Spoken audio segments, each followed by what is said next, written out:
అందుకని ఇది మిక్స్డ్‌గా ఉంటుంది ఒకటి. రెండోది మొన్న జరిగినటువంటి లోక్‌సభ ఎన్నికల్లో కూడా మహారాష్ట్రలో బీజేపీ దెబ్బతిన్నది. హ్మ్. అది బీజేపీ దెబ్బతిన్న దాన్ని డ్యామేజ్ అయింది. ఈ హర్యానా ఎన్నికల ఫలితాలను చూసి అవసరమైతే సర్దుబాటు చేసుకోవడానికి వీలుగానే 2 ఒకేసారి జరగాల్సినటువంటి ఎన్నికల్ని హర్యానాలో జరిపించి, సకాలానికి జరిపించి మహారాష్ట్రను వాయిదా వేసింది. దాని వెనకాల ఆ ఎత్తుగడ కూడా ఉన్నది. ఇప్పుడు ఆ ఎత్తుగడ ప్రకారం, ఆ హ్మ్. ఎత్తుగడతో పాటు నిన్న, మొన్న ప్రధానమంత్రి నరేంద్ర మోడీ గారు మహారాష్ట్ర పర్యటించి దానికి పెద్ద ఎత్తున వరాలు కూడా కురిపించినటువంటిది కూడా చూశాం. ఒకవేళ హర్యానాలో గనక అధికారం నిలుపుకునేట్లయితే దీన్ని ఫోకస్ చేయడానికి పెద్ద ఎత్తున బొంబాటు చేస్తారు. ఈ బొంబాటు చేసిన దాన్ని మహారాష్ట్రీయులు ఎట్లా తీసుకుంటారు? ఎందుకంటే అది కూడా వ్యవసాయ ప్రధానమైనటువంటి రాష్ట్రం. రైతాంగం ఎక్కడైతే ఉల్లి రైతాంగం లేదా ఇతర రైతాంగం ఎక్కడైతే ఉన్నారో ఆ హ్మ్. ప్రాంతాలన్నింట కూడా మొన్న బీజేపీ అంటే ఓడిపోయింది. రైతాంగం ఎక్కువగా ఉన్న రాష్ట్రం, రైతులకు వ్యతిరేకంగా చట్టాలు తెచ్చిన ప్రభుత్వం అంటూ బీజేపీ గురించి చెప్పిన ఆ వ్యతిరేకత, గతం కంటే వ్యతిరేకత కనిపించకపోగా సీట్లు పెరగటం ఒకసారి మనం చూడొచ్చు. ఆ బ్రేకింగ్ ఒకసారి చూద్దాం. హర్యానాలో హ్యాట్రిక్ దిశగా బీజేపీ వెళుతోంది.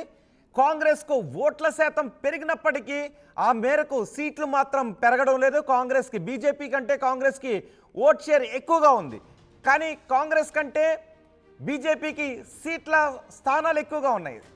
కాంగ్రెస్ ఓట్ షేర్ ఎక్కువగా ఉన్నప్పటికీ బీజేపీ ఎక్కువ స్థానాల్లో లీడ్లో ఉండటం ఆశ్చర్యానికి గురి చేస్తుంది. 2019లో కాంగ్రెస్ ఓట్ షేర్ కేవలం 28% మాత్రమే.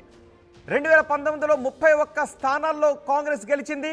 ఈసారి ఓట్ షేర్ను భారీగా పెంచుకుంది. ఈసారి 40% ఓట్ షేర్ను సాధించింది కాంగ్రెస్. కానీ గతంతో పోలిస్తే 12% ఓట్ షేర్ పెరిగినప్పటికీ అదనంగా కేవలం 4 స్థానాల్లో మాత్రమే కాంగ్రెస్ ప్రభావాన్ని చూపిస్తోంది. బీజేపీతో పోలిస్తే 1% ఓట్లు కాంగ్రెస్కే ఎక్కువగా వచ్చాయి.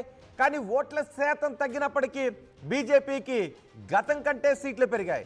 2019లో 40 స్థానాల్లో బీజేపీ గెలిచింది. కానీ ఈసారి సుమారు 48 నుంచి 49 స్థానాల్లో ఆధిక్యంలో బీజేపీ కొనసాగుతుంది.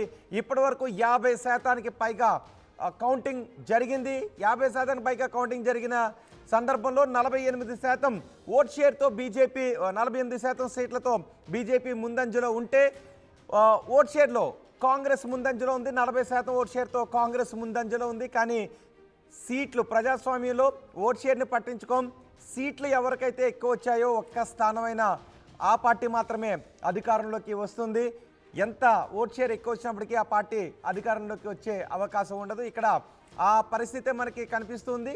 కాంగ్రెస్ 37 స్థానాల్లో ఆధిక్యంలో ఉంటే బీజేపీ 47 స్థానాల్లో మాత్రమే ఆధిక్యంలో ఉంది.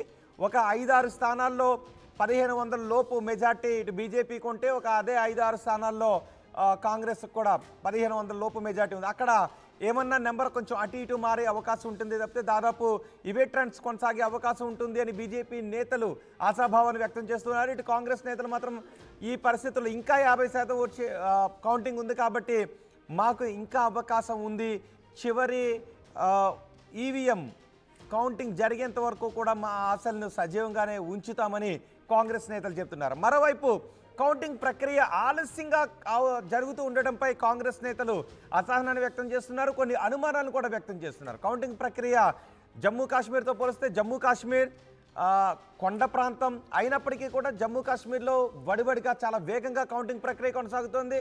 హర్యానాలో మాత్రం కౌంటింగ్ ప్రక్రియ చాలా మందకొడిగా, చాలా నెమ్మదిగా కొనసాగుతూ ఉంది. దీన్ని కొంతమంది కాంగ్రెస్ నేతలు అనుమానాన్ని వ్యక్తం చేస్తున్నారు. కోటేశ్వరరావు గారితో మాట్లాడదాం. కోటేశ్వరరావు గారు, ఇంతకుముందు మనం అనుకున్నదే 12%, గత ఎన్నికలతో పోలిస్తే 12% ఓట్ షేర్ పెరిగినప్పటికీ కేవలం 5 స్థానాల్లో మాత్రమే కాంగ్రెస్ తన హవాను కొనసాగిస్తోంది. గతంతో పోలిస్తే 1% ఓట్ షేర్ తగ్గినప్పటికీ ఏకంగా సుమారు 7-8 స్థానాల్లో బీజేపీ హవా కొనసాగిస్తోంది. గత ఎన్నికల్లో 10 సీట్లు సాధించిన జేజేపీ ఈసారి జననాయక జనతా పార్టీ ఈసారి 0కే పరిమితమైన పరిస్థితి కనిపిస్తోంది. ఏంటి ప్రాంతీయ పార్టీలు అలా చతికిలు పడిపోవడానికి కారణం ఏంటి? తుడిచిపెట్టుకుపోవడానికి కారణం ఏంటి? లోక్సభ ఎన్నికల్లోనే కాంగ్రెస్ ఓటింగ్ అది పెరిగింది. ఎందుకంటే ఆ పార్టీ ఒక్కదానికే 43% ఓట్లు వచ్చాయి. ఆమ్ ఆద్మీ కూడా కలుపుకుంటే 47% వచ్చాయనేటువంటిది మనకు తెలిసింది. బీజేపీకి 46.1. ఎందుకంటే బీజేపీ ఓట్ షేర్ కూడా పెరిగింది గత లోక్సభ ఎన్నికల్లో చూసినప్పుడు. అదొకటైతే, రెండోది ప్రాంతీయ పార్టీలు జననాయక్ జనతా పార్టీ కానివ్వండి, లేదా ఐఎల్ఎన్ఎల్డి కానివ్వండి, ఇవన్నీ కూడా అవకాశవాద రాజకీయ